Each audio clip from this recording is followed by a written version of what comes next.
Bapak-bapak, saudara-saudara yang terkasih, ya peristiwa itu menyadarkan kita, ya, bahwa hidup kita itu berasal dari Kristus dan akan kembali kepada Kristus. Maka yang bisa menghidupkan kita kembali itu hanyalah Kristus Yesus, ya. Yang bisa mendamaikan hidup kita dengan Allah adalah Yesus Kristus. Yang bisa memberikan Roh Kudus kepada kita adalah Yesus Kristus. Jadi Yesus Kristus adalah pribadi Allah yang merelakan dirinya taat kepada Bapa, taat, setia dan taat kepada Bapa. Jadi kita contoh ketaatan itu ya ketaatan Yesus Kristus. Jadi Bapak-bapak, ya pada masa Paskah ini sadari bahwa apa yang kita lakukan dulu itu adalah sesuatu yang sesat. Ku telah mati dan tinggalkan cara hidupku yang lama, semuanya lah sia-sia dan tak berarti lagi. Sering nyanyi lagu itu tapi tak tahu maknanya, ya sulit. Jadi Bapak-bapak, saudara-saudara yang terkasih dalam Yesus Kristus, ya, memahami Yesus Kristus dalam makna Paskah ini ya mudah. Kalau kita belajar taat, ya belajar dari Kristus. Dia taat kepada Bapaknya. Nah, maka ya Bapak-bapak yang terkasih dalam Yesus Kristus, ya, materai kekal sudah ada. Doa Kristus berlangsung tetap. Ya. Jadi ketika kita bertobat, kita menjauhkan rintangan. Ya bertobat, maka hasil sakramen itu terjadi. Sakramen yang tadinya mati hidup kembali, sebab hubungan dengan gereja Kristus sudah ada berdasarkan doa kebangkitan Kristus dalam sakramen. Hanya menunggu orang mengambil rintangan dalam hati sendiri. Materai kekal sudah ada. Jadi baptisan itu adalah materai kekal. Doa Kristus berlangsung tetap. Hal itu umumnya diterima bagi permandian, penguatan dan imamat yang dapat diterima sekali saja. Mungkin juga pernikahan dan perminyakan suci, akan tetapi umumnya tidak diterima bagi sakramen pengakuan dan komuni. Jadi pengakuan dan komuni itu diterima berulang-ulang kali. Tujuannya apa? Allah memberikan sakramen Ekaristi dan sakramen pengakuan dosa ini karena Allah mengetahui bahwa manusia itu ya pastilah dia akan tidak setia, pastilah dia berbuat dosa. Kata pastilah mengapa? Karena upah dosa adalah maut. Allah membebaskan manusia dari belenggu dosa itu karena belenggu dosa itu memisahkan antara Allah dan manusia. Maka Yesus Kristus, dia adalah Allah, 100% Allah, 100% manusia. Dia menjadi pendamaian. Karena anak domba yang utama itu adalah Yesus Kristus, bukanlah domba yang diberikan untuk korban silih dosa itu. Tetapi ya seperti anak domba yang dibantai, ya kan, di tempat pembantaian. Nah, karena Kristuslah kita bisa berdamai dengan Allah. Tanpa Kristus kita tidak bisa sampai ke hadirat Allah.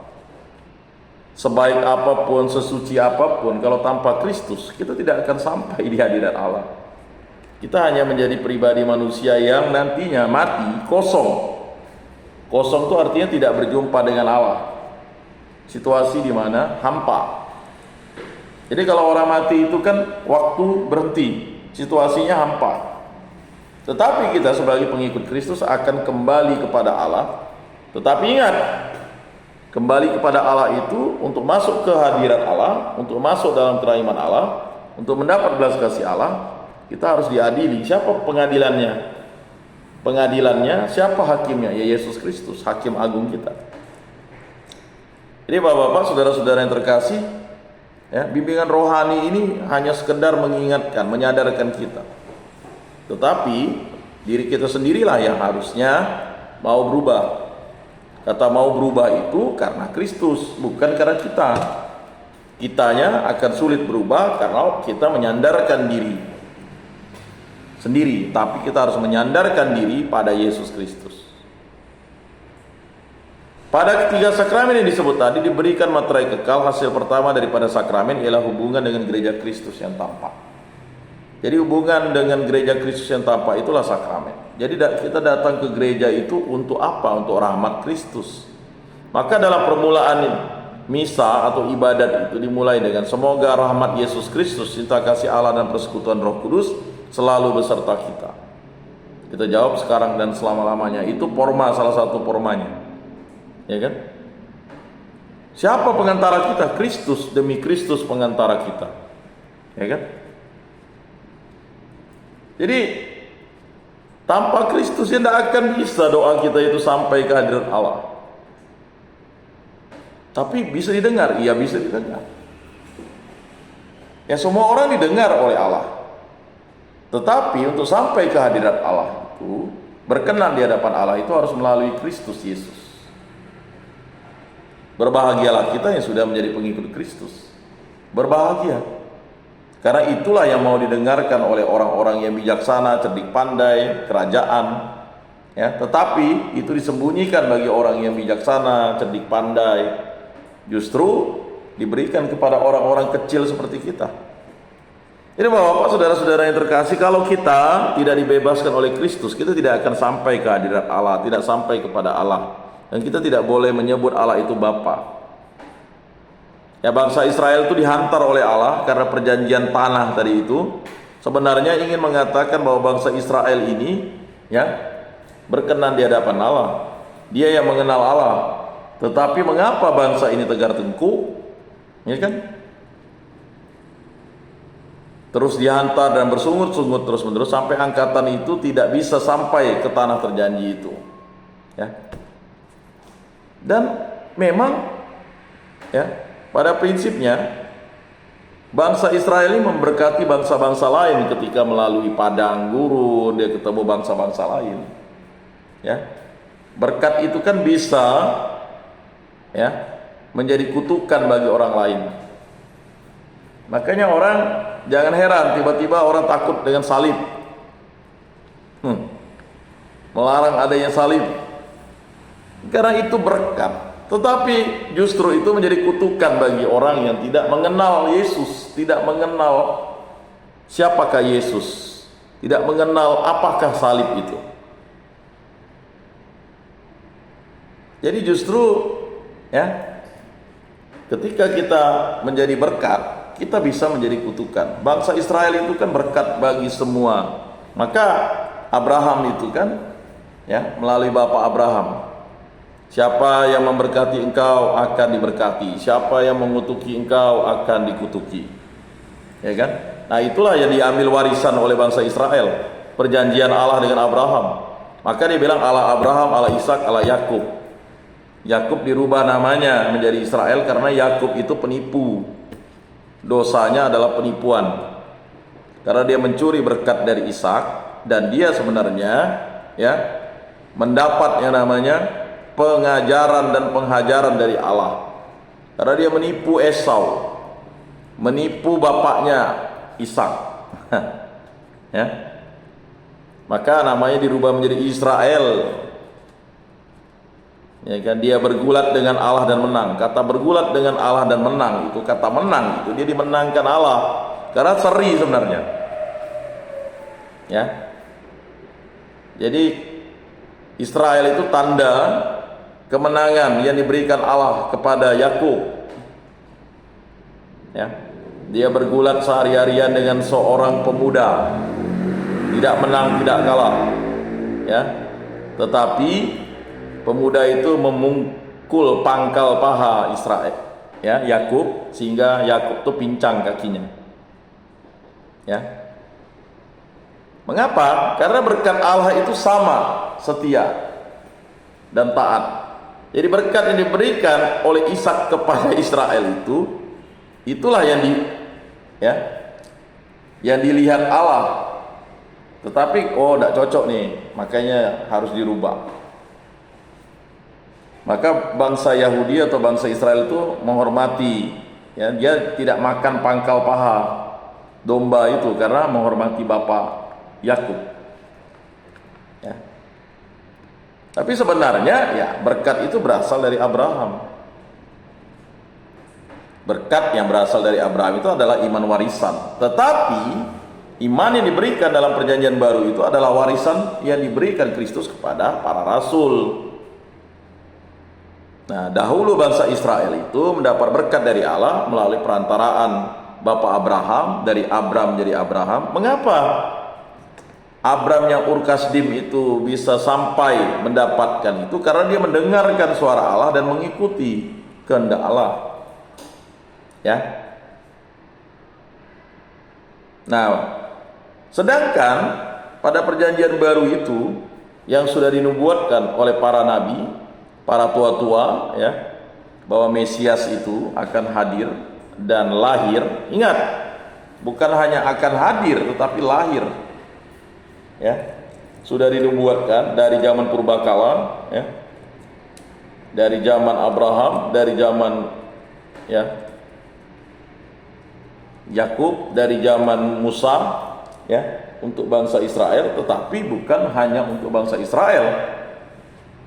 Ya, perjanjian itu untuk semua bangsa. Dalam perjanjian lama juga, ya. Mengapa janda di Sarpat dan juga Naaman, ya?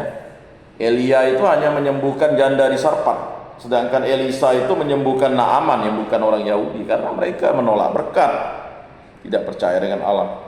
Jadi keadaan orang yang sudah mendapat berkat sama seperti kita, seorang yang sudah dibaptis lalu kita tidak percaya Allah, dia akan menjadi kutukan dan makin parah kelakuannya.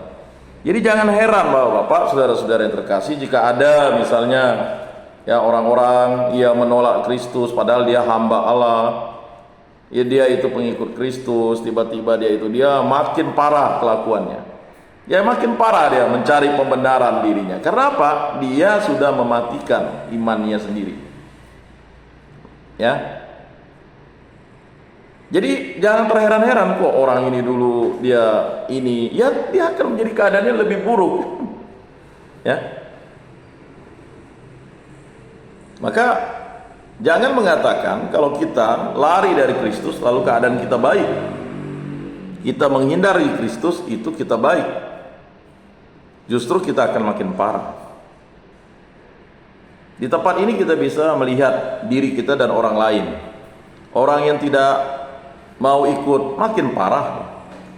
Parahnya apa? Dia semakin ya menjadi buruk keadaannya. Dan itu mempengaruhi keadaan keluarganya. Saya sudah katakan ya, berkat ini tidak hanya untuk diri kita, tapi untuk keluarga kita. Ketika Nuh diberikan berkat oleh Allah, ya, siapa yang mendapatnya juga? Istri Nuh, anak-anaknya, Sem, Ham, dan Yafet, ya, dan juga ketiga menantunya. Kan begitu. Ketika Abraham juga mendapat berkat, siapa? Sarah. Bahkan Hagar itu mendapat berkat sebenarnya. Tapi karena Hagar itu melawan berkatnya yang diberikan melalui Abraham, lalu dia itu mengolok-olok Sarah, ya diusir Abraham. Begitu juga dengan Ishak, ya kan? Ya.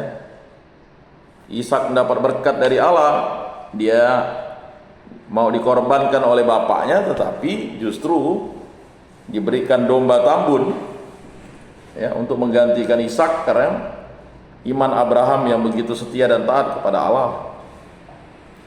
Ya kan, akhirnya ya dia mendapat istri Ribka, ya kan. Nah, begitu juga dengan Yakub. Anak-anak Israel itu mendapat berkat. Ya, walaupun dalam proses dia tidak setia, anak-anaknya, keturunannya, tetapi Allah tetap setia. Jadi Bapak-bapak, saudara-saudara yang terkasih, ya, jelaslah itu. Dulu materai diberikan kepada prajurit sebagai tanda bahwa ia masuk tentara kaisar atau kepada seorang hamba. Tandanya bahwa ia menjadi milik mereka, dan kedua bahwa ia dapat tetap diberi perlindungan mereka, dan selain itu dapat dikenal oleh orang-orang lain. Ya, kan ada tuh, ya, ketika orang-orang Israel, orang-orang Yahudi menyalibkan Yesus, ya kan, kami tidak punya raja selain Kaisar katanya, ya kan. Nah, begitu juga. Karena Yesus itu adalah raja kita, kaisar kita, ya. Yesus itu adalah raja alam semesta. Maka dia memberikan materai kepada kita, laskar-laskarnya. Prajurit-prajurit Kristus itu adalah prajurit cinta kasih. Pedang kita adalah cinta kasih, ya. Kamu mengatakan aku membawa damai, bukan, aku membawa pedang. Pedang itu bisa membelah kejahatan itu dengan firman dan sabdanya itu, ya. Jadi apa yang dilakukan oleh Yohanes Pembaptis ketika menegur Herodes mengambil, ya kan, istri Filipus saudaranya, ini dia punya kuasa-kuasa ini. Lalulah akhirnya dia ngambil iparnya itu, ditegur oleh Yohanes Pembaptis, tidak baik, kan tidak baik. Siapa yang marah? Yohanes Pembaptis. Kemudian, ya kan, Herodias. Lalu memperalat anaknya Herodias itu untuk menari menyukakan hati Herodes, yang memang sudah tidak baik dari itu. Akibatnya minta ngayau kepala Yohanes Pembaptis disimpan di nampan. Ya, bayangkan kekejian tuh. Jadi hati-hati, memang menegur orang tidak baik itu bisa kehilangan nyawa. Ya, mengajak orang ke gereja mungkin bisa ditinju kali. Melarang orang berbuat jahat juga bisa dipukul. Bahkan misalnya ini menegur orang selingkuh kan, kepalanya dikayau. Ya kan? Bayangkan Nabi dikayau. Bahkan Herodes itu terkejut ketika melihat muka Yesus tuh.